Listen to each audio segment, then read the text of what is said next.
আব্বা, প্রতিদিন তুমি আমাকে ডিস্টার্ব করলো কেন? বাসা ভালো লাগে না? ভালো লাগে না? এখানে আসলে ভালো লাগে? ও, এখানে কি এই গরু ছাগল এগুলো দেখতে ইচ্ছা করে? ও, গাছগাছালি ভালো লাগে? ও, ভালো লাগে, সব ভালো লাগে ভাই। আসলে এরাও বুঝে যে প্রকৃতির যে একটা ঠান্ডা আবহাওয়া, প্রকৃতির যে একটা পরিবেশ, গাছের পাশে যে আসলে যে ভালো লাগবে আমাদেরকে, এটাও বুঝে ফেলছে। আচ্ছা, তারপরও আহ, আমরা এখানে আসলে একটা আলাদা অনুভূতি অনুভব করি আর কি।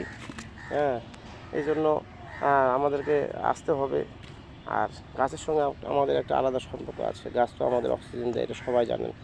হ্যাঁ, গাছ থেকে আমরা অনেক কিছু পাই, ফলমূল থেকে শুরু করে সব কিছু পাই। তো বাবা, টাটা দাও, আমরা বিদায় নিই।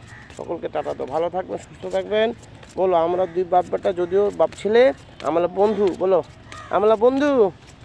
হ্যাঁ, বন্ধু, হ্যাঁ, আমরা বন্ধুর মতো ঘুরে বেড়াবো, ঠিক আছে আব্বু? আরেকবার টাটা দাও।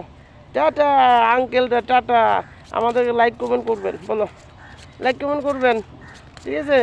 শেয়ার করবেন, ফলো করবেন, ঠিক আছে বন্ধুরা? ভালো থাকবেন, সুস্থ থাকবেন। আসসালামু আলাইকুম, খোদা হাফেজ।